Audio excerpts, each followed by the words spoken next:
शांति। 4 दिसंबर 1972 के अव्यक्त बाप दादा के हम बच्चों प्रति अनमोल महावाक्य। मुरली का सार, महावीर आत्माओं की रूहानी ड्रिल। बाबा ने कहा, इस समय सभी कहाँ बैठे हो? साकारी दुनिया में बैठे हो व आकारी दुनिया में बैठे हो। आकारी दुनिया में इस साकार दुनिया के आकर्षण से परे अपने को अनुभव करते हो व आकारी रूप में स्थित होते साकारी दुनिया की कोई भी आकर्षण अपनी तरफ आकर्षित नहीं करती है। साकारी दुनिया के भिन्न भिन्न प्रकार के आकर्षण से 1 सेकंड में अपने को न्यारा और बाप का प्यारा बना सकते हो। कर्म करते हुए कर्म बंधनों से परे बंधन युक्त से बंधन मुक्त स्थिति अनुभव करते हो।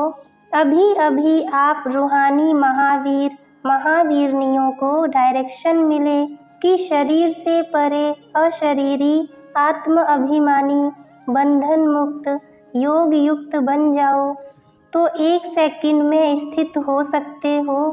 जैसे हठ योगी अपने श्वास को जितना समय चाहें उतना समय रोक सकते हैं, आप सहज योगी, स्वतः योगी, सदा योगी, कर्म योगी, श्रेष्ठ योगी अपने संकल्प को, श्वास को प्राणेश्वर बाप के ज्ञान के आधार पर जो संकल्प, जैसा संकल्प, जितना समय करना चाहो उतना समय उसी संकल्प में स्थित हो सकते हो। अभी अभी शुद्ध संकल्प में रमण करना, अभी अभी एक संकल्प में स्थित होना, यह प्रैक्टिस सहज कर सकते हो। जैसे स्थूल में चलते चलते अपने को जहाँ चाहे रोक सकते हो। अचल अडोल स्थिति का जो गायन है वह किन्हों का है? तुम महावीर महावीरनियाँ श्रीमत पर चलने वाले श्रेष्ठ आत्माएं होना। श्रीमत के सिवाय और सभी मतें समाप्त हो गई ना। कोई और मत वार तो नहीं करती, मन मत भी वार न करे। शास्त्रवादियों की मतें, गुरुओं की मत, कलयुगी संबंधियों की मत, यह तो समाप्त हो ही गई।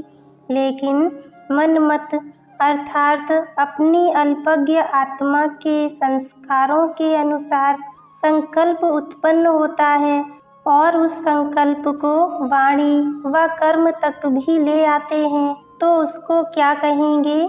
इसको श्रीमत कहेंगे। व व्यर्थ संकल्पों की उत्पत्ति को श्रीमत कहेंगे।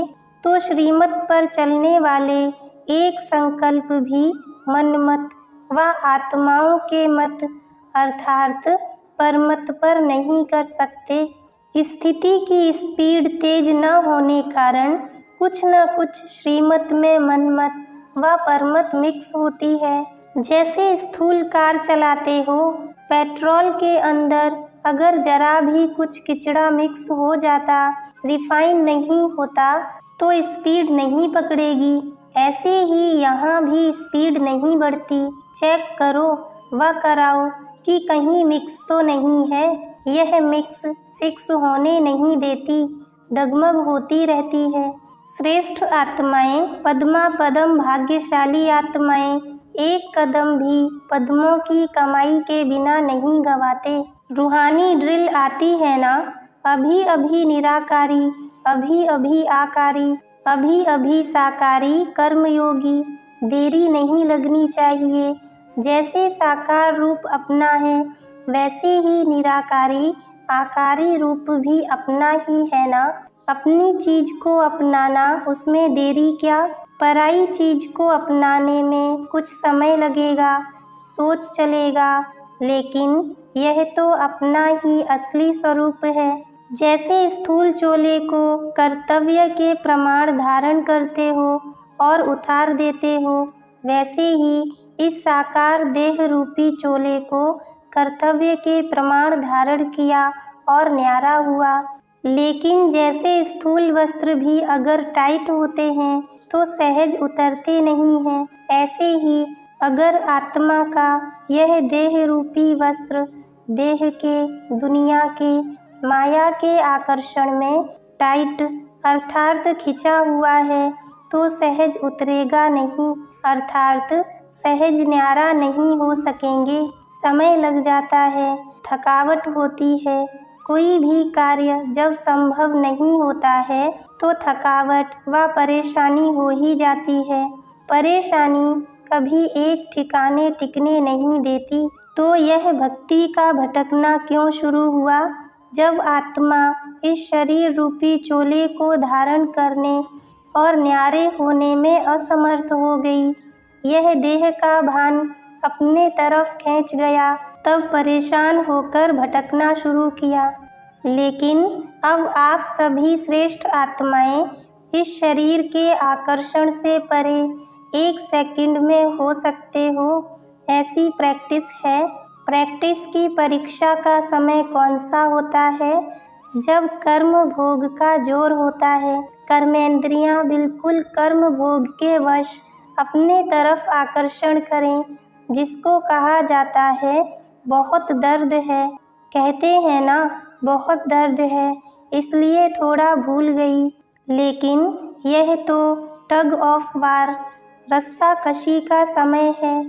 ऐसे समय कर्म भोग को कर्म योग में परिवर्तन करने वाले, साक्षी हो कर्मेंद्रियों को भोगवाने वाले जो होते हैं, उनको ही अष्ट रत्न कहा जाता है, जो ऐसे समय विजयी बन दिखाते हैं। क्योंकि अष्ट रत्नों में सदैव अष्ट शक्तियाँ कायम रहती हैं। ऐसे अष्ट ही भक्तों को अल्पकाल की शक्तियों का वरदान देने वाले इष्ट बनते हैं। ऐसे अष्ट भुजाधारी अर्थात अष्ट शक्ति संपन्न शक्ति रूप महावीर महावीरनियाँ 1 सेकंड में संकल्प को कंट्रोल करने में सर्वश्रेष्ठ आत्माएं, सर्व आत्माओं को बाप का परिचय दिलाने वाली आत्माएं, बिछड़ी हुई आत्माओं को बाप से मिलाने वाली आत्माएं, प्यासी आत्माओं को सदा काल के लिए तृप्त करने वाली आत्माएं, बंधन मुक्त, योग युक्त, युक्ति युक्त, जीवन मुक्त आत्माओं को याद प्यार और नमस्ते। मेला अर्थार्थ मिलन। यहाँ अंतिम मेला कौन सा होगा? संगम की बात सुनाओ। कर्मातीत अवस्था भी तब होगी जब पहले मेला होगा। बाप के संस्कार, बाप के गुण, बाप के कर्तव्य की स्पीड और बाप के अव्यक्त निराकारी स्थिति की स्टेज, सभी में समानता का मेला लगेगा। जब आत्माएं बाप की समानता के मेले को मनावेंगी, तब जय जयकार होगी, विनाश के समीप आवेंगे। बाप की समानता ही विनाश को समीप लावेगी। मेला लगने के बाद क्या होता है? अति शांति। तो आत्माएं भी मेला मनावेंगी, फिर वानप्रस्थ में चली जावेंगी। वानप्रस्थ कहो अथवा कर्मातीत कहो, लेकिन पहले यह मेला होगा। अच्छा, ओम शांति।